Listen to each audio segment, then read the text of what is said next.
الحمد لله الذي هدانا لهذا وما كنا لنهتدي لولا أن هدانا الله، والصلاة والسلام على رسوله محمد وعلى آله وأصحابه ومن والاه. قال الله سبحانه وتعالى: ود كثير من أهل الكتاب لو يردونكم من بعد إيمانكم كفارا حسدا من عند أنفسهم. وأيضا قال الله سبحانه وتعالى: لا يتخذ المؤمنون الكافرين أولياء من دون المؤمنين ومن يفعل ذلك فليس من الله في شيء. وأيضا قال الله سبحانه وتعالى: يا أيها الذين آمنوا لا تتخذوا آباءكم وإخوانكم أولياء إن استحبوا الكفر على الإيمان ومن يتولهم منكم فأولئك هم الظالمون. صدق الله العظيم. خدمت سروران عزیز و بزرگوار، بزرگان، موسفیدان، جوانان و نوجوانان عزیز، خواهر و برادر، پیر و جوان، السلام علیکم و رحمت الله و برکاته. الله سبحانه و تعالی طاعات و عبادات همه من و شما را مورد قبول درگاه خیش داشته باشد. عزیزان و بزرگواران، خدا را سپاس گزاریم به این که برای من و شما توفیق عبادت و بندگی را ارزانی فرمود و الله سبحانه و تعالی را سپاس گزاریم که جنگی که بین فلسطین و اسرائیل به وقوع پیوست و الحمدلله به فضل الهی و لطف الهی و کرم الهی و به او همت والای مجاهدین سرزمین فلسطین جنگ خاتمه یافت در هفته گذشته و مسلمان ها به آزادی کامل داخل مسجد الاقصی شدند.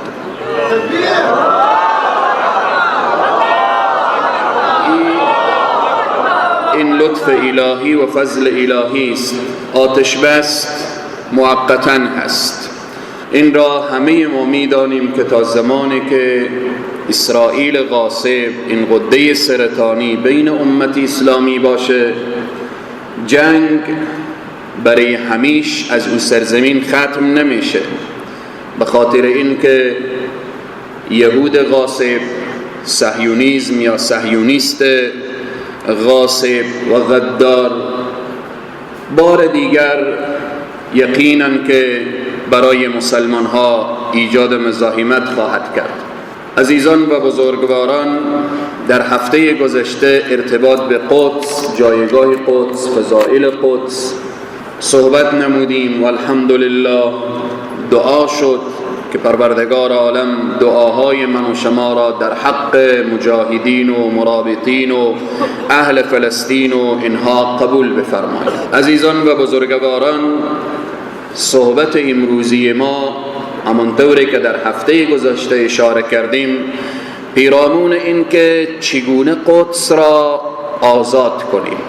باید این در فکر هر مسلمان، هر جوان مسلمان، در فکر هر نوجوان مسلمان این دغدغه باشه: ما چگونه بیت المقدس را آزاد کنیم، چگونه سرزمین فلسطین را از چنگال صهیونیست نجات دهیم، چگونه خانه خدا و دومین مسجد در روی کره زمین که الله او را بنا کرد و ساخت و اولین مسجد و یا قبله، اولین قبله مسلمین، چگونه آزاد می شود.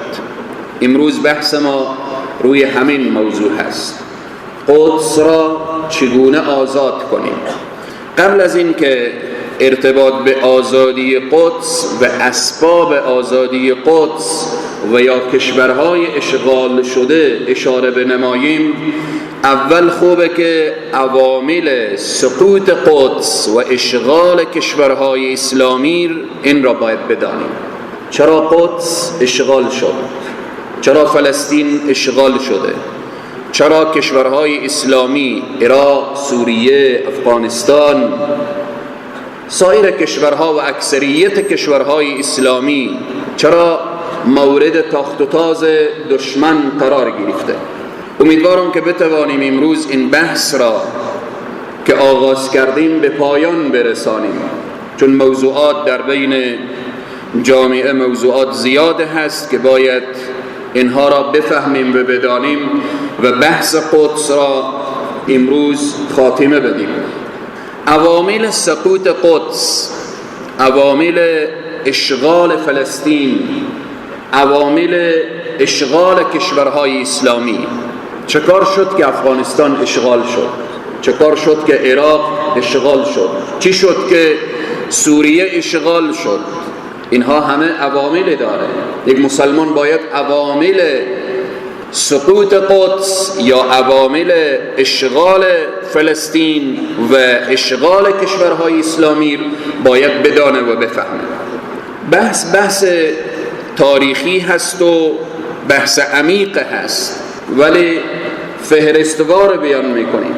اکثریت موضوعایی که در منبر ما و شما بیان میشه هدف و انگیزه دادنه که بریم بالاخره به سراغ کتب، بریم بالاخره به سراغ تاریخ، بریم به سراغ بالاخره عواملی که کشورها سقوط کرد و اشغال شد و اینها ما بریم پیدا کنیم، جستجو کنیم، مطالعه کنیم. هدف اینه.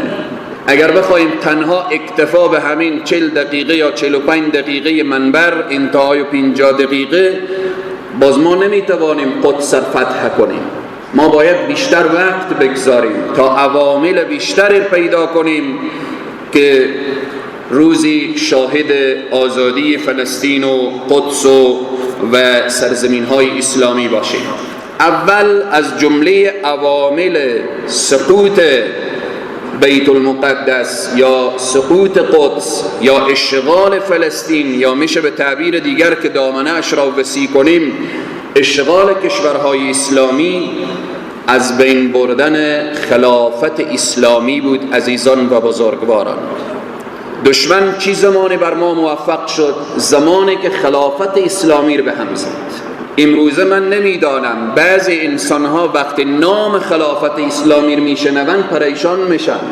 ما زمانی که خلافت اسلامی داشتیم عزت داشتیم، آبرو داشتیم، جایگاه داشتیم، مقام داشتیم.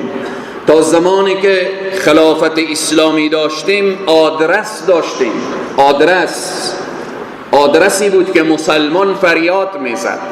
به این عزیزان و بزرگواران، زمانی که خلافت اسلامی بود مسلمان ها عزت داشتند. از مکه مکرمه تا مدینه منوره شروع تا اندلس کجاست؟ اسپانیای امروزی، همه زیر چتر یک رهبریت و امیر المؤمنین زندگی می کردن و هیچ سرزمینی زیر استثمار نمی رفت و هیچ قدرتمندی نمی توانست سر بلند کنه و بیایه بر امت اسلامی تاخت و تاز داشته باشه. وقتی کشتی‌های عثمانی، گوش کن جوان مسلمان، وقتی کشتی‌های عثمانی از جلو لنگرگاه‌های اروپا عبور می‌کرد، کشتی‌های مسلمان‌ها وقتی از کنار اروپایی‌ها عبور می‌کرد، کلیساهایی که زنگ داشتن، در کلیساها یک زنگ، یک ناقوسه، به خاطر عبادت او زنگها را میزدن و بلند میکردن. کلیساها از به صدا در آمدن اون ناقوسهای خودداری میکرد و زنگ کلیسا را خاموش میکردن که مبادا مسلمانها صدای زنگ کلیساها را بشنوند، از کشتیهای خود پایین بشن و سرزمینهایشان را فتح کنند. اینها عزیزان من به اصطلاح من و شما اوسنه نیست. اینها داستانهایی نیست که ما ساعت خود را تیر بکنیم. ما مسلمان ها روزی چنین عزت داشتیم که کشتی‌های مسلمان‌ها وقتی از کنار کلیساهای اروپایی‌ها عبور می‌کرد، اونها صدای زنگ کلیسا را پایین می آوردن که کشتی‌هایی که داخل بحر و مسلمان‌ها داخل کشتی‌اند او صدا را نشنوند. پس از جمله عوامل سقوط قدس و اشغال فلسطین و اشغال کشورهای اسلامی چی شد؟ از بین بردن خلافت اسلامی. خلافت اسلامی را از بین بردن و بعد دشمنان اسلام آمدن کشورها را یکی پی از دیگر اشغال کردند. اون حرف هارون الرشید که از خلفای عباسیه وقتی سرش گذاشته هست طرف آسمان نگاه میکنه و بعداً یک تکه ابری، لکه ابری از آسمان عبور میکنه. هارون الرشید چی میگه؟ میگه ای ابر هر جا که میخوای برو ببار، هر جا که میخوای برو ببار. از اثر باران تو هر گیاهی که از زمین بیرون بشه و از او گیاه حاصل به دست بیایه، او حاصل به خزانه مسلمین و بیت المال تسلیم میشه. ببین که خلافت اسلامی و سرزمین‌های امت اسلامی چقدر بوده. داستانی که بار اشاره کردیم، بار وقتی ما میگیم خلافت اسلامی عزت به بار میاره، خلافت اسلامی آدرس هست، معنای همینه. شما بارها از زبان علما و از طریق همین منبر شنیدیم داستان وامعتصما. داستان وامعتصما یعنی چی؟ یک زن مسلمان در عموریه در سرزمین روم، یک فرد عسکری از عساکر رومی زن مسلمان را میگیره اسیر خود. در اثنایی که زن مسلمان را میگیره، تاجر مسلمان این صحنه را میبینه. در اونجا تاجر مسلمان صحنه را میبینه و مجردی که این عسکر رومی دست به دامان زن مسلمان مندازه و این را میخواه ببره به زندان، یک کلمه زن مسلمان میگه، یک کلمه، فقط یک فریاد سر میده و معتصما. معتصم کی بود؟ امیر المؤمنین و خلیفه مسلمین بود. یک صدای و معتصما. این تاجر حرکت میکنه، میآید در بغداد، میگه میخوام امیر المؤمنین را ببینم، میخواهم معتصم را ببینم. وقتی که میآید به دربار امیر المؤمنین و امیر المؤمنین از او پرسان میکنه که ای عرب چی گفتنی داری؟ از کجا آمده ای؟ میگه از همان سرزمین عموریه و یا سرزمین رومی ها و اینها آمدم و چنین قضیه هست، قضیه از این قراره. معتصم پرسان میکنه، میگه آیا خودت با چشمان خود دیدی و با گوشهای خود شنیدی که زن مسلمان فریاد میزنه و معتصما؟ میگه بله، با چشمان خود دیدم، با گوشهای خود شنیدم. در جایی که معتصم نشسته استاده میشه و فریاد میزنه لبیک یا اختا، لبیک یا اختا. امروز آیا کسی هست که لبیک یا اختا بگه؟ امروز زن مسلمان اسیر هست، زن مسلمان اسیره. آیا یک نفر، یک زعیم آیا هست که فریاد بزنه لبیک یا اختا؟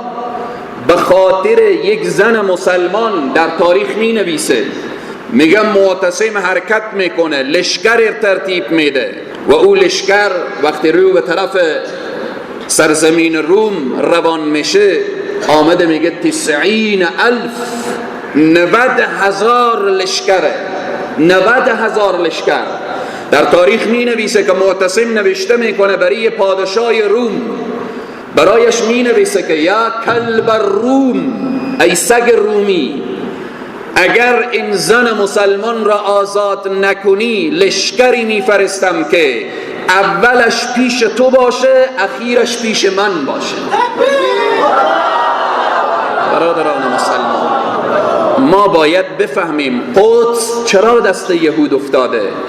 ما باید بدانیم چرا کشورها اشغال شده. ما باید بفهمیم و بدانیم عوامل سقوط قدس، عوامل اشغال کشورهای اسلامی یکی پی از دیگری. اولین عامل از عوامل سقوط قدس و اشغال فلسطین و اشغال کشورهای اسلامی مسئله از بین بردن خلافت اسلامی. اگر بخوایم ارتباط به فواید خلافت اسلامی، ارتباط به جایگاه و ارزش خلافت اسلامی و عزت و عظمت و مجد و بزرگی خلافت اسلامی، درست خلفا معصوم نبودن. بعد از خلفای راشدین اگر خلفای اموی آمدن، خلفای عباسی آمدن، خلفای عثمانی آمدن، اینها معصوم نبودن، خلیفه ها مشکل داشتن. همین معتصمی که من به شما اشاره کردم این دوچار اشکال عقیدتی بود، ولی امیر المؤمنین بود، ولی برای مردم یک آدرس بود، برای جهان یک آدرس بود. در زمان سلطان سلیمان که یکی از خلفای عثمانی هست، بین دو کشور کفر درگیری میشه، بین دو کشور کفر. بعد یکی از کشورهایی که از کشور کفر که ضعیف بود مراجعه میکنه به سلطان سلیمان، میگه که ما در کنار شما قرار داریم، بیایید از ما دفاع کنید.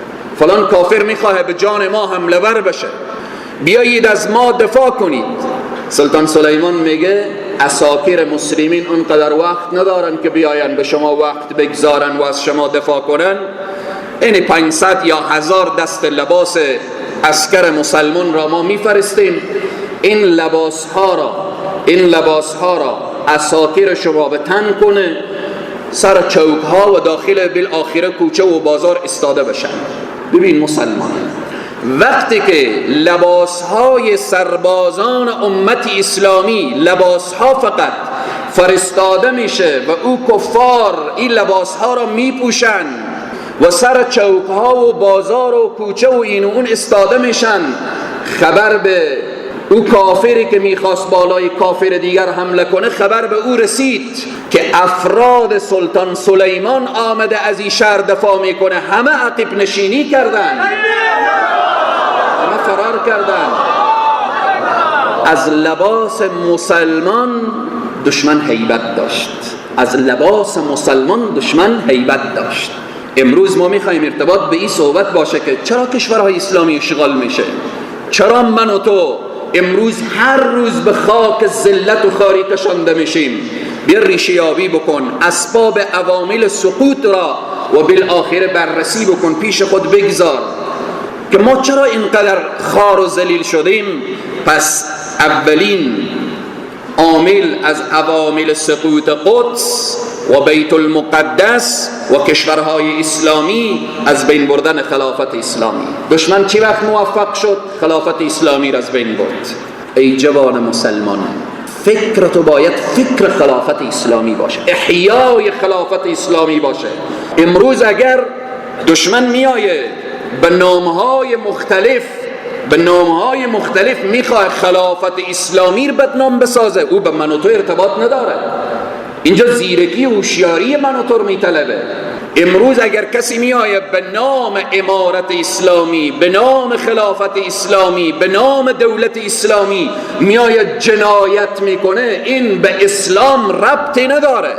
اما این فکر من و تو باید باشه، این فکر جناب محمد رسول الله صلی الله علیه و سلم، فکر ابوبکر و عمر و عثمان و علی و معاویه و عبدالملک ابن مروان و دهها خلیفه و بالاخره که در بین امت اسلامی زندگی کردند، عمر ابن عبدالعزیز و صلاح الدین ایوبی و بالاخره میرسه تا اینکه هارون الرشید و تا سلطان عبدالحمید ثانی و سلطان سلیمان و اینها خلافت اسلامی در بین امت اسلامی. عزیزان و بزرگواران، دوم خروج علیه خلیفه مسلمین. دشمن آمد بین مسلمان ها کار کرد تا مسلمان ها چه کار کرد؟ به گروه تقسیم کرد. از مسلمانان غافل، از مسلمانان جاهل، از مسلمانان نادان استفاده کرد، یک کشور تبدیل به دهها و بالاخره به صدها کشور ساخت. علیه خلیفه حرکت کردن این از جمله عوامل سقوط بالاخره قدس و اشغال کشورهای اسلامی و اینها. سوم به وجود آمدن علمای درباری. کشورها که پارچه پارچه شد، آمدن افغانستان ساختن، ایران ساختن، پاکستان ساختن، ازبکستان ساختن، عربستان ساختن و بالآخره همه اینها را وقتی که ساختن، در بین اینها علمای درباری به وجود آمد. از جمله عوامل سقوط قدس، از جمله عوامل اشغال فلسطین، از جمله عوامل اشغال کشورهای اسلامی یکی پی از دیگر، به وجود آمدن علمای درباری و علمای سو. عزیزان و بزرگواران، صحبت ما ارتباط به عوامل سقوط قدس و اینکه اشغال فلسطین و سایر کشورهای اسلامی. اشاره کردیم از بین بردن خلافت اسلامی. دوم خروج بیرون شدن علیه خلیفه مسلمین. سوم به وجود آمدن علمای درباری، علمای سو در هر جا و هر کشوری که حاکمی تعیین کردن.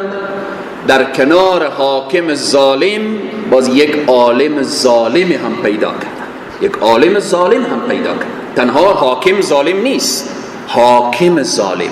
علمای درباری خیلی ظلمشان و گناهشان سنگین‌تر از او حاکم هست. حاکم کو نمیدانه، حاکم ظالم توجیه میکنه، میگه اگه این کارم اشتباه هست، پس این علمایی که به اطراف منن اینا چرا تایید میکنن؟ پس به اینه که اگر برای حاکم ظالم یک چاه جهنم باشه، برای عالم ظالم سو و درباری 7 جهنم خواهد بود.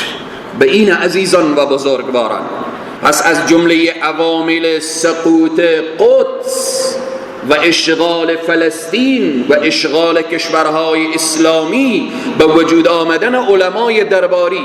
هر ظالم آمد، هر حاکم بدبخت و شقی و دست نشانده آمد، عالم درباری چی گفت؟ قل جاء الحق زهق الباطل. این رژیم رفت، رژیم دیگه آمد، گفت قل جاء الحق و زهق الباطل. روزی می آید که حق و باطل واضح و صریح می شود. روزی می آید اگر در این دنیا عالم بدبخت شقی و درباری و عالم سو به جزای اعمال خود نرسه، در روز حشر او لحظه که لجامهای آتشین بر دهن علمای درباری انداخته میشه و به طرف جهنم کشانده میشوند، او روز خواهد رسید. الله همه ما را از او حالت نجات بده. عزیزان و بزرگواران، پس از جمله از بین بردن بالآخره مسلمان ها یا از عوامل قدس که سقوط کرد و به دست صهیونیست افتاد و کشورهای اسلامی اشغال شد، به وجود آمدن علمای درباری. چهارم از بین بردن دانشمندان امت اسلامی. دشمن حاکم شد، کشورها را یک کشورها ساخت، یک ملت را ملتها ساخت، یک حکومت را حکومتها ساخت و بعداً شروع کرد به از بین بردن علما و دانشمندان حقانی و انها. به این عزیزان و بزرگواران، هر جا عالم و دانشمندی که صدای خود را بلند کرد که این ملت نیاز به خلافت اسلامی داره، نیاز به یک زعیم دلسوز داره، نیاز به یک امیر المؤمنین داره، نیاز به یک سرنوشت داره، و عالم را چه کار کردن؟ شهید کردن. تنها در افغانستان نیست، تنها این قضیه فکر نکنید در افغانستان هست، در سوریه، در لبنان، در عراق، در یمن، در خیلی از کشورهای اسلامی چه کار کردن؟ دانشمندان امت اسلامی، فقط اون کسی که امت را میخواد بیدار بکنه، وقتی میخواد امت را بیدار بکنه، به بین علمایی که شهید ساختن، ببینیم شما چرا همه تبلیغی ها را از بین نمیبرن؟ همون تبلیغی که درد امت را بیان میکرد او را شهید ساختن. چرا همه صوفی ها را از بین نمیبرن؟ صوفی کشی نیست، به بین اهل تصوف همان صوفی را میکشن که صدای حق و حقیقت و او حنجره‌ای که به مبارزه میکرد. حالا ما به دیگه بحث ها کار نداریم. 2 هفته قبل الله همه علمای ربانی که از دنیا رفتن الله غریق رحمت بگردانه. مفتی نعمان فضلی یکی از علمای مبارز، یکی از علمایی که سر این تواغیت انتقاد میکرد، او در محراب شهید نمی کنم. صوفی هست. عارف جان مرادی تبلیغی هست. اون صاحبی حیات الدین صاحبی در مزار صوفی هست. دکتر ایاز نیازی حنفی هست. اگر نگاه میکنیم دکتر عاطف اخوانی هست. دشمن نگاه نمیکنه تو صوفی سلفی. استاد مبشر یک سلفی بود. چرا دیگه سلفی ها کشته نمیشن؟ چرا دیگه صوفی ها کشته نمیشن؟ چرا دیگه تبلیغی ها کشته نمیشن؟ ای مسلمان این را بدان و بفهم. مسلمان و عالمی که این صدا را بلند کرد که این امت نیاز به یک رهبر داره، این امت نیاز به جهاد و مبارزه داره، این امت نیاز به خلافت اسلامی و دولت اسلامی داره. دشمن او را به لیست میگیره که این باید از بین جامعه برداشته بشه. باید بیداری اسلامی یعنی چی؟ به این از جمله عوامل سقوط قدس، از جمله عوامل اشغال کشورهای اسلامی، از بین بردن دانشمندان امت اسلامی هست. عزیزان من باید دانشمند بیا 2 رکعت نماز بخوان، از فرضا غسلم بگو، فرضا وضوام بگو، و بالاخره ماه مبارک رمضان رسید از صدقه فطر و سرسایه روزه هم بگو، شعله خور بخور، پرده خور بکن. هیچ کس به تو کار نداره، هیچ کس. اگر باز کمک خود اینا کردی و حامی شدی که بیخی تو تمویلم میکنه. اما نگی که خلافت اسلامی، نگی زعامت اسلامی، نگی دولت اسلامی، نگی حاکمیت قرآن، نگو. اگر اینها را گفتی باز به لیست میری. به این عزیزان و بزرگواران ما بیاییم یک لحظه یک نگاه داشته باشیم، یک نگاه. همین علمایی که شهید شدن الله روحشان را شاد داشته باشه و برای بازماندگانشان صبر جمیل عنایت بفرمایه و برای رهروانشان توفیق بده که راه علمای مجاهد و مبارز را طی بکنه. هر کدام را شما نگاه کنیم. درست عزیزان من، بعضی میگیم فلانی که کشته شد فلان عقیده را داشت، فلان فکر را داشت، فلان و فلان. هر کس، انسان معصوم نیست. من و شما هیچ کدام معصوم نیست. علما معصوم نیست، انبیا معصومن، صحابه معصوم نبودن. از پیش صحابه اشتباه شد، از پیش علما اشتباه نشد. بارها و بارها ای را گفتم که 20-21 سال میشه از این خطابت، هزارها جلسه صحبته. خب هزارها صحبت شده، به بین اینها اگر 5 تا 10 تا اشتباه هست و اشتباه شده، الله ما را ببخشه. اما نباید اشتباه یک عالم را ما جلوه بدیم که این فیلمش را ببین این مشکل را داشت. نه، یک مشکل داشت، 10 ها خوبی هم داشت. مبارزه اش را ببینید، مبارزه او با باطل، علیه باطل، علیه تواغیت. به این عزیزان و بزرگواران، از بین بردن دانشمندان امت اسلامی فقط مبارز باشی. مبارزه تنها علما نیستن. ما بارها و بارها، یک مرتبه فکر میکنم در دستاربندی بودی اشاره کردم، خواهر به نام فرشته کوهستانی، الله سبحانه تعالی روحش را شاد داشته باشه. چرا او را کشتن؟ به خاطر چی؟ به خاطر که صدای حق و حجاب را بلند کرد. حالا اگر 1-4 تا عکس قبلا داشته یا بالاخره بی حجاب تر بوده، این دیگه نیازی نیست که بالاخره تو حال عکسای بی حجاب و بالاخره حرفایی که گفته بیا. خاتمه مهمه، خاتمه مستور هست. لحظات اخیر که انسان از دنیا میره مهمه. خیلی از مجاهدینی داشتیم که در سنگرهای جهاد و مبارزه بودن، امروز در کنار یهود و نصارا قرار دارند.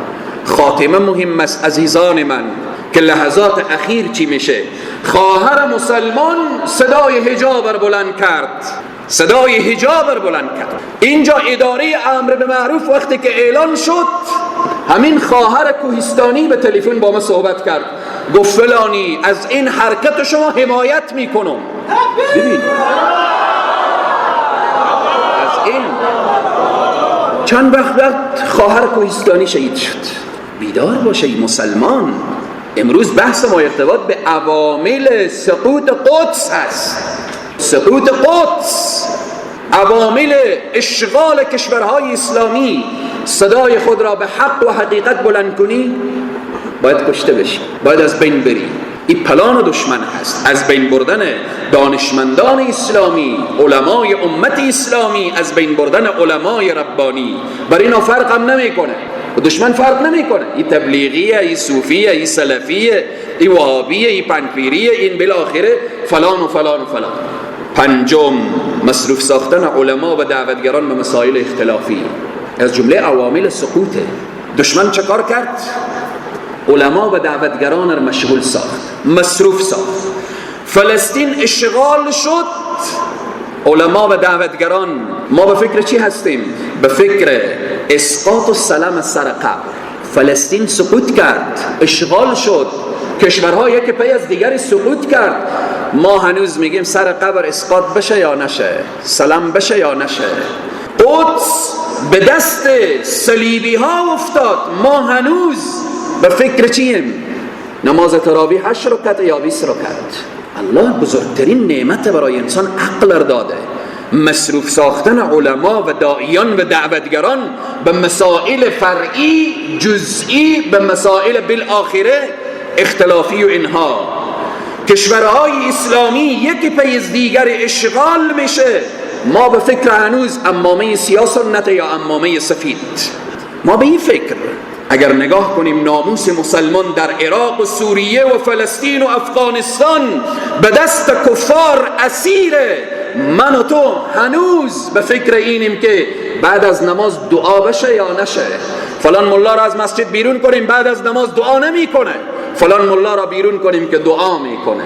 هنوز به این فکر، به این فکر من و تو ای مسلمان هنوز به این فکر باشیم، به این که دستای خود را زیر ناف ببندیم یا بلند ناف ببندیم، روی سینه ببندیم یا پایینتر و بالاتر. ناموس مسلمان به دست دشمن، من و تو هنوز به این قیل و قالی. ذکر جهریه و ذکر خفیه.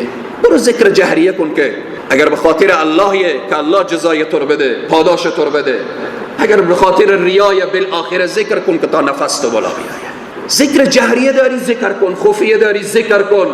دستای خود را بلند ناف و بالاخره پایین ناف و بالاخره بر روی سینه و اعمال انجام بده که همه موافق به سنت باشه. ولی تو دشمن مصروف نسازه. دشمن ما را مصروف ساخته، به این مصروف ساخته که در اکثریت مساجد عوضی که بحث قدس باشه، بحث فلسطین باشه، بحث اشغال کشورها باشه که چگونه ما این کشورها را آزاد بکنیم، در اکثریت مساجد امام ما تبلیغیه، امام ما صوفیه، امام ما سلفیه، امام ما بالاخره. ای از جمله عوامل سقوط قدس و بیت المقدس و از جمله عوامل اشغال کشورهای اسلامی هست. عزیزان و بزرگواران، مصروف ساختن علما و دعوتگران به مسائل اختلافی. ششم، گروه سازی و شاخه به شاخه شدن و ساختن احزاب. اینها عزیزان من، اینها چنین نیست که تصادفی پیش آماده باشه. احزاب، حزب فلان، حزب فلان، حزب فلان، گروه فلان، گروه فلان، گروه فلان، اینا تصادفی نیست عزیزان من. اینها مثل این نیست که شب برقک زده باشه، مثل بالاخره سیماروغی که از دشت و کوه و بیابان بیرون میشه اینها بیرون شده باشه. دشمن کار کرده. الله سبحانه و تعالی در قرآن ما را یک نام گذاشته. میدونید ما را چی نام گذاشته؟ گفته هو سماکم المسلمین، شما مسلمان. قبل از اینکه شما سلفی بشیم، صوفی بشیم، تبلیغی بشیم، فلان بشیم و فلان بشیم، اول مسلمان. این کار دشمن هست. ما را به جان همدیگر انداخته و حزب‌های مختلف. وقتی روسیه از افغانستان رفت، مجاهدین آمدن، چند سال پی در پی کابل را تکه تکه کردن. کیها تکه تکه کرد؟ هزاران نفر یتیم و بیوه شد. کیها بود؟ کی بر سر چوکی و قدرت زد؟ حزب فلان علیه حزب فلان. اگر جهادشان به خاطر خدا می بود، اونجا میگفتن افغانستان فتح شد، پیروزی آمد، حال دیگه در کنار همدیگر قرار میگیریم، کشور خود را آباد میکنیم. پس به این عزیزان و بزرگواران، گروه سازی و شاخه شاخه شدن و ساختن احزاب، اینها از جمله عوامل سقوط بیت المقدس تنها در افغانستان نیست. این شاخه شاخه و احزاب و اینها در اکثریت کشورها وقتی شما نگاه کنیم گروه بازی هست. و بالاخره به اینها وقتی در تاریخ نگاه میکنیم وارد شدن باطینی ها، قرامطه و عبیدی ها در اسلام به لباس مسلمان، اهل سنت را پارچه پارچه کردن، اهل سنت را از بین بردن. قرامطه چه کار که نکردن، چه جفای، چه ظلمی بر امت اسلامی. تنها نه که بیت المقدس، تاریخ را بخوانیم، همین گروه های باطل بالای مکه مکرمه حمله کردن، حجر الاسود دزدیدن 17 سال و بعضی میگن که 27 سال حجر الاسود در کنار کعبه نبود. به این عزیزان و بزرگواران جای افتخار و جای این نیست که یکی بگه من تبلیغی ام، یکی بگه من صوفی ام. من به سر این منبر اعلان میکنم من مسلمان تبلیغی مسلمان برادر من هست، صوفی مسلمان برادر من هست، سلفی مسلمان برادر من هست. صوفی و سلفی و تبلیغی و بالاخره سلفی که ملعبه دشمن قرار بگیره و بیای بین جامعه اسلامی اختلاف ایجاد کنه، او از آن من نیست و جزء پیکره امت اسلامی نمی باشه، او به نفع مسلمان نیست. در هر جلسه‌ای که دیدیم که اگر از جلسه تبلیغی بوی اختلاف می آمد از او جلسه بیرون بشیم، از جلسه سلفی که بوی اختلاف بیرون می شد جلسه را ترک بکنیم، او به نفع امت اسلامی نیست. به این عزیزان و بزرگواران الله ما رو گذاشته هو سماکم المسلمین، الله بالای ما نامی گذاشته، ما باز بریم بالاخره دیگه نام ها رو بالای خود بگذاریم. درست صوفی، سلفی، تبلیغی، وهابی، بالاخره حنیفی، شافعی، مالکی، حنبلی، اینا همه نام هایی که اینها سبب اختلاف و باعث اختلاف ما باید نشه که ما بالاخره علیه همدیگر قیام بکنیم، یکی را بکشیم، مثل که امروز شده. دشمن صلیبی ها، یهود و نصارا صوفی رو میکشن میگن این سلفی کشت، سلفی رو میکشن میگن این را صوفی زد. وهابی را بالاخره به اصطلاح امروزی که این حرف روافض ساخته به نام وهابی. ما وهابی چی کسی وهابیه؟ محمد ابن عبدالوهاب وهابی بوده. محمد ابن عبدالوهاب یک مذهبیه، در مذهب امام احمد ابن حنبله. شیخ الاسلام ابن تیمیه رحمه الله این وهابیه، خودی و مذهبیه. شیخ الاسلام ابن تیمیه و محمد ابن عبدالوهاب و شیخ الاسلام خواجه عبدالله انصاری در یک مذهب بودن. این را ما باید بفهمیم یا نفهمیم؟ شیخ الاسلام خواجه عبدالله انصاری حنبلی بودن، شیخ الاسلام ابن تیمیه حنبلی بود، شیخ الاسلام محمد ابن عبدالوهاب حنبلی بود. امروز جالبه مسلمان میای کنار قبر خواجه انصار، به خواجه انصار احترام میکنه، شیخ الاسلام ابن تیمیه توهین میکنه. اینه که ما خبر نداریم عزیزان من. وقتی مطالعه نیست، تحقیق نیست، از زبان این و اون میشنویم، اینجا مشکل بر خود ما برمیگرده. به این عزیزان و بزرگواران از جمله عوامل سقوط قدس، از جمله عوامل اشغال فلسطین، از جمله عوامل اشغال کشورهای اسلامی یکی پی از دیگر گروه سازی. امروز درسته در هرات ما و شما همین الان میبینیم نهادهای زیادیه، انجمنهای زیادی، خیلی خوبه، رقابتهای سالم باشه، خیلی خوبه. اما این که بیا یک انجمن علیه انجمن دیگه کار بکنه، یک انجمن دیگر رو تخریب بکنه، یک عالم دیگر رو تخریب بکنه، یک نهاد دیگر رو تخریب بکنه، به این عزیزان و بزرگواران من و شما باید ملت واحد بشیم. پس از جمله عوامل دانستیم گروه سازی و شاخه شاخه شدن و ساختن احزاب. هفتم، کمک نکردن مسلمانان به مسلمانان. چرا مسلمان به مسلمان کمک نمیکنه؟ الله چی میفرمایه؟ انما المؤمنون اخوه. در تمام قرآن ورداریم یک نگاهی بکنیم، یک جای آمده انما الافغانیون اخوه، افغانا برادر هم دیگرن. انما الایرانیون اخوه، ایرانی‌ها برادر یکدیگرند. در یک جای قرآن آمده که انما الپاکستانیون اخوه، پاکستانی‌ها برادر یکدیگرند. انما المؤمنون اخوه، انما المؤمنون اخوه. دشمن اینجا آمد ما رو پارچه پارچه کرد، افغان، ایرانی، پاکستانی، ازبکستانی، عربستانی و بالآخر فلانستانی. وقتی که اینها رو نستان جور کرد، افغانستان، پاکستان، بالآخر تاجیکستان، ازبکستان، عربستان، اینها رو که اینها تقسیم کرد، ما رو یکی که برد به طرف قبرستان ما رو پارچه پارچه که کرد، بعد ما رو به تنهایی به قبرستان برد. این عزیزان و بزرگواران، انما المؤمنون اخوه، به درستی که مؤمنین برادر یکدیگر. یک خاطره به یادم آمد از خاطرات دوران تحصیل و جامعه اسلامی مدینه منوره. در جامعه اسلامی مدینه منوره یک صنفی داشتم از امریکا بود، مسلمانی که سبحان الله زهد و تقوار انسان از او یاد میگیریم. امریکایی الاصل، اصلی امریکایی بود، مسلمان بود، در جامعه اسلامی درس میخواند. روزی با هم دیگر نشسته بودیم، قصه میکردیم، بهترین عربی صحبت میکرد و بعد بریم هم میدانیم چی گفت شما مسلمان ها در افغانستان عیش داریم. گفتم چی عیش داریم؟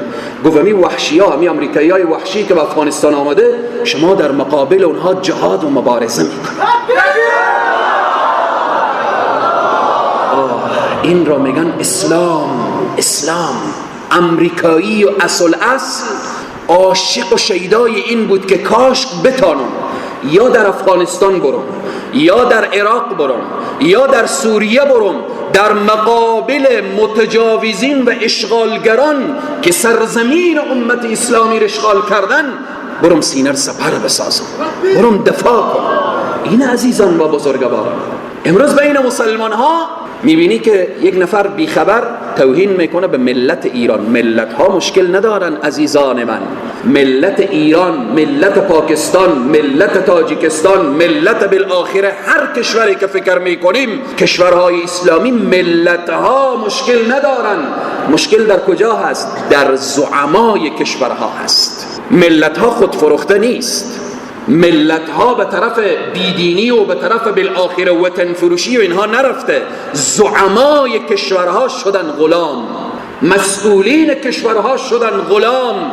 به این ای مسلمان این فکر در ذهن خود داشته باش که ملت ایران با من و تو برادر هست، ملت پاکستان، مسلمانهای پاکستان، مسلمانهای ایران، مسلمانهای تاجیکستان، مسلمانهای ازبکستان، مسلمانهایی که در امریکا زندگی میکنن، در اروپا زندگی میکنن، مسلمانی که در هر نقطه دنیا زندگی میکنه، او برادر من و تو هست. این فکر باید بیاید داخل سر ما. این فکر را از کله بیرون کردن، مسلمانها بالآخره به جان هم دیگر انداختن، بعد کشورها را اشغال کردن.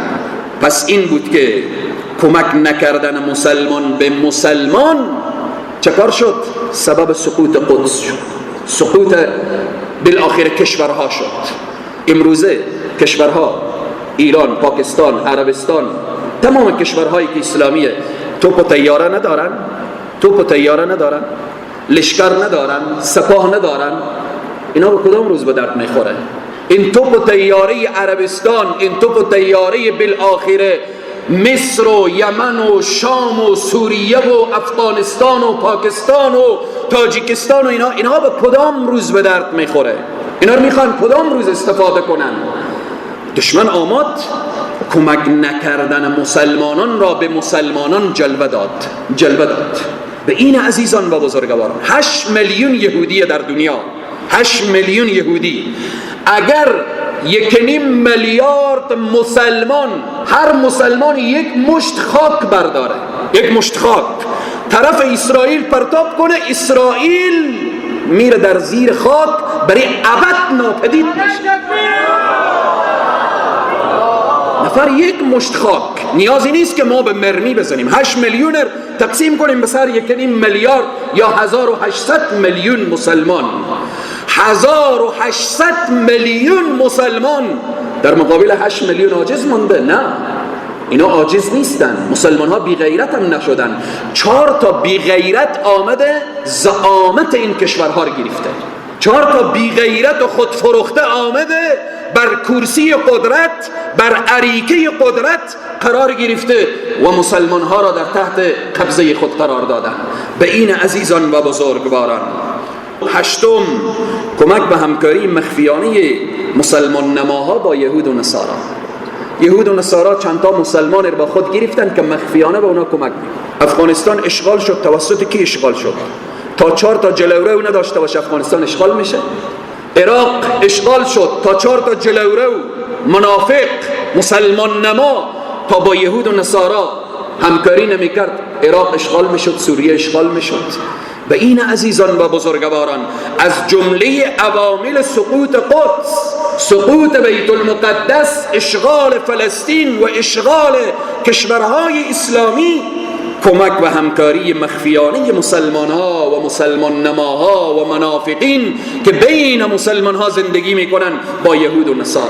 الله چقدر سریع به ما بیان میکنه. یکی 2 آیه اشاره میکنه. الله میفرمایه ود کثیر من اهل الكتاب لو یردونکم من بعد ایمانکم. این اهل کتاب دوست دارن، یهود و نصارا دوست دارن تا شما از دین شما برگردانن. حالا مسلمانی که به این آیه عقیده داشته باشه خود یهود و نصارا همکاری میکنه. مسلمانی که یقین داشته باشه، باور داشته باشه که این کلام الله هست، آیا با یهود و نصارا همکاری میکنه؟ آیا با یهود و نصارا بالآخره در کنار اونها قرار میگیره تا مسلمان ها از بین برن، تا مسلمان ها بالآخره بمبارد کنن؟ امروز مسلمان ها رو که بمبارد میشن خود توسط 4 تا منافق و مسلمان نما و اینها هست. الله در آیه دیگه میفرمایه ولن ترضى عنك اليهود ولا النصارى حتى تتبع ملتهم. یهود و نصارا با شما دوست نمیشن مگر تا ملت اونها را قبول کنی. این مسلمان نماهایی که با یهود و نصارا دوست شدن، اینها 2 حالت داره. یا یهود و نصارا مسلمان شدن که ما و شما میبینیم مسلمان نیستن، یا مسلمان رفت یهودی شده اسمش مسلمانه. الله که صراحت میگه ولن ترضى عنك اليهود ولا النصارى حتى تتبع ملتهم. در آیه دیگه الله میفرمایه لا يتخذ المؤمنون الكافرين اولیاء من دون المؤمنین. مؤمن نباید کافر به عوض مؤمن دوست بگیره. امروز چقدر مؤمنین مسلمان نماهایی هستن که کافر رو دوست گرفتن، توسط کافر مسلمان رو میزنن، مسلمان رو از بین میبرن، مسلمان رو شکنجه میکنن. مسلمان، ادامه آیه گوش کنه مسلمان، الله میفرمایه و من یفعل ذلك فلیس من الله فی شیء. الله میگه کسی که با یهود و نصارا دوستی کنه، مؤمنین رها کنه، با من هیچ ارتباطی نداره، با الله هیچ ارتباطی شخص نداره. الله میفرماید و من یفعل ذلك فلیس من الله فی شیء. با خدا هیچ ارتباطی نداره، با الله هیچ سر و کار نداره. آیه دیگر گوش کن ای مسلمان، الله میفرماید یا ایها الذین آمنوا لا تتخذوا آباءکم و اخوانکم. ای مسلمان، دوست نگیرید پدران خود را، برادران خود را. اگر اینها چه کار کردن؟ اخوانکم اولیاء ان استحبوا الكفر على الایمان. اگر پدر شما رفت کفر انتخاب کرد، او برای خود دوست نگیرید. اگر برادر تنی شما رفت کفر انتخاب کرد، او به عنوان دوست نگیریم که الله کافر دوست نداره. ادامه آیه میفرمایه و من یتولهم منکم فاولئک هم الظالمون. هر کس به طرف یهود و نصارا میل داشته باشه، دوستی داشته باشه، از آن یهود و نصارا هست. و این عزیزان و بزرگواران، از جمله عوامل سقوط قدس و اشغال کشورهای اسلامی، خصوصا اشغال فلسطین، کمک و همکاری مخفیانه مسلمان نماها با یهود و نصارا. سریع میگذاریم عزیزان من، وقت ما رو به اتمام هست. نهم، خالی ماندن جامعه از برنامه‌های جهادی. قدس سقوط کرد، فلسطین اشغال شد، کشورهای اسلامی یکی پی از دیگر اشغال میشه.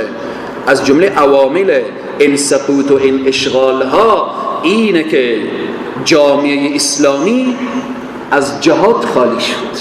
جامعه اسلامی امروزه عزیزان من، چند تا تلویزیون بین کشورهای اسلامی داریم به نام تلویزیون الجهاد، چند تا مجله داریم، مجله الجهاد. در این افغانستان ده ها، شاید برسه به صدها تلویزیون و بالاخره این و اون داریم. آیا یک تلویزیونی اجازه میدن به نام تلویزیون الجهاد؟ تلویزیونی باشه به نام تلویزیون الجهاد. جهاد کو یکی از مسائل مهم دین هست. ذروة سنامه الجهاد، قله بلند اسلام جهاده. تلویزیون الجهاد کجاست؟ مجله الجهاد کجاست؟ مدرسه بزرگی که در او بیش از 5000 طالب درس بخوانه الجهاد کجاست؟ پوهنتون الجهاد کجاست؟ کتابخانه الجهاد کجاست؟ چند تا کتاب علمای بزرگ ما در این اواخر تحت عنوان جهاد تالیف کردن. اینها عزیزان من از جمله عوامله. وقتی جامعه خالی بشه از بحث جهاد و مجاهد و مبارزه و شهدا و اینها، خب طبیعی است که چه کار میشه؟ قدس اشغال میشه. قدس میره تحت اشغال، فلسطین اشغال میشه، قدس میره بالاخره به دست یهود و نصارا و این و آن مفته.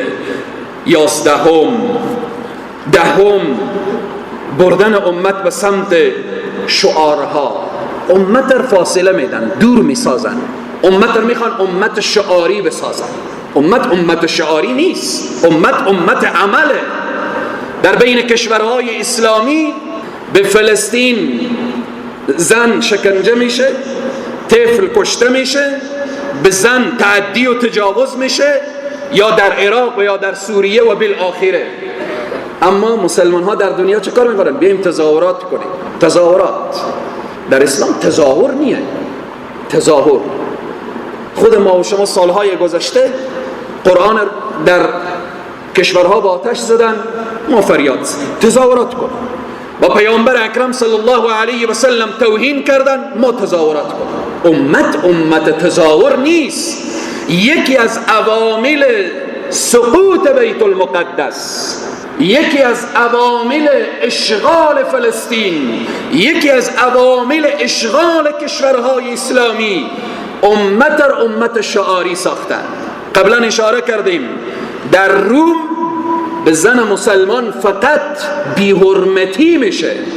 یک عسکر رومی یک سلی میزنه و او زن فریاد میزنه و معتصما. در بغداد معتصم صدایش وقتی میشنوه یا اون ندا به گوش معتصم میرسه، از جای خود استاد میشه، میگه لبیک یا اختا. وقتی گفت لبیک یا اختا، باز گفت بیاریم به من یک گلاس چای و قهوه و اینها، فقط همین قدر گفت لبیک یا اختا، من به خدمت تو هستم ای خواهر. بعد بالاخره رفت در خانه خود دنبال هوا و هوس و این و آن. نه، در جای خود دیگه ننشست تا لشکر 90,000 نفری ترتیب داد و علیه حکومت روم حرکت کرد به خاطر نجات زن مسلمان. به این عزیزان و بزرگواران، به این که من و شما باید متوجه باشیم. دشمن آمد این امت شعاری ساخت. این امت شعاری نیست. این امتی نیست که ما بالاخره تنها بحث شعار. دشمن میکشه، من و تو چه کار میکنیم؟ تظاهرات میکنیم. دشمن شهرهای مسلمانان را یک پی از دیگر اشغال میکنه، من و تو تظاهرات میکنیم. مسلمان ها را به انواع مختلف شکنجه میکنه، من و تو تظاهرات میکنیم. دشمن قرآن را با آتش میزنه، دشمن مسلمان ها را ذبح میکنه، من و تو چی؟ تظاهرات میکنیم. این امت شعاری نیست عزیزان من. این امت عمل هست. الله به حال این امت رحم کنه.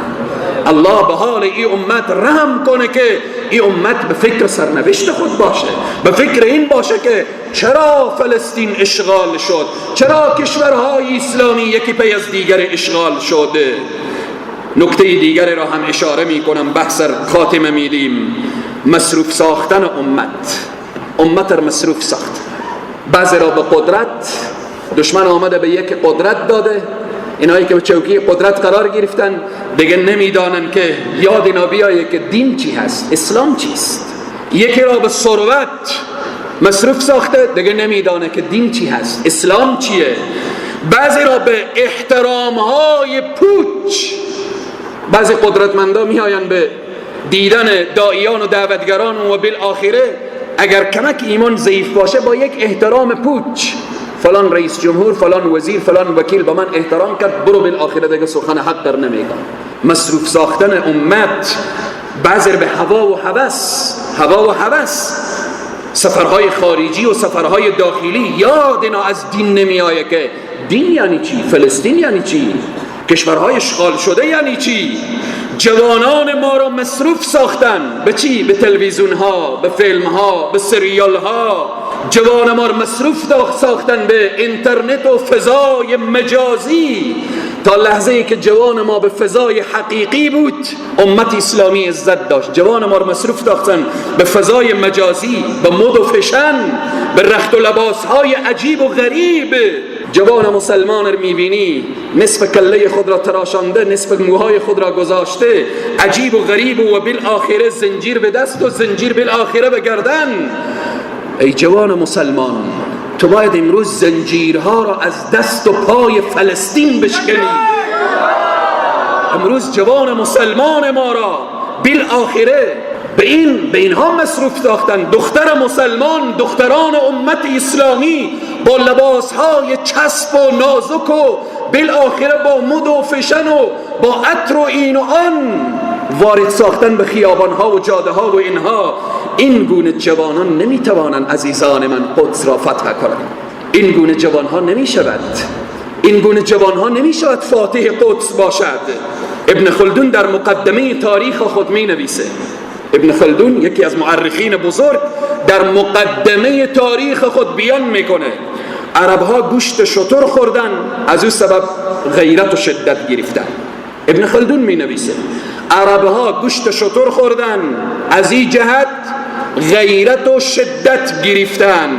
ترکها گوشت اسب خوردن، قوت و انرژی گرفتن. اروپایی ها گوشت خوک خوردن، صفت دیوسیت را گرفتن.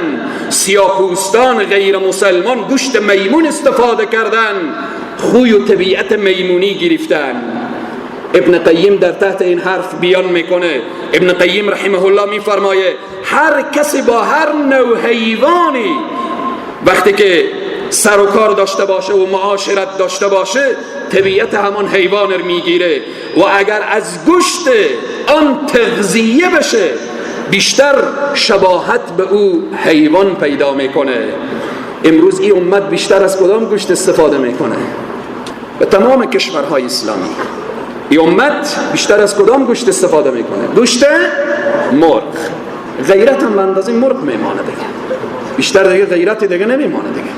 کاشکو هم یک مرغ خانگی می بود که یک 10 دقیقه برات یا میدوید تا او میگیرید.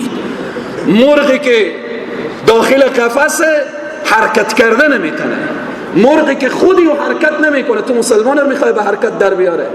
این ابن قیم میگه، این قول ابن قیم هست. باز از این هم بدتر مرغ‌های یخزده‌ای که از خارج وارد میشه که چندین بار علما فتوا دادن که خوردن اینا جایز نیست، ولی مسلمان هنوز از اون مرغ هم که معلوم نیست ذبحی و چگونه هست و حلال یا حرام از او هم استفاده میکنه. به این عزیزان من یکی از علما در تحت قول ابن قیم رحمه الله میفرمایه، در تاریخ می نویسه، میگه امت وقتی از این گوشت مرغ زیاد استفاده کنه، مرغ چی صفت داره؟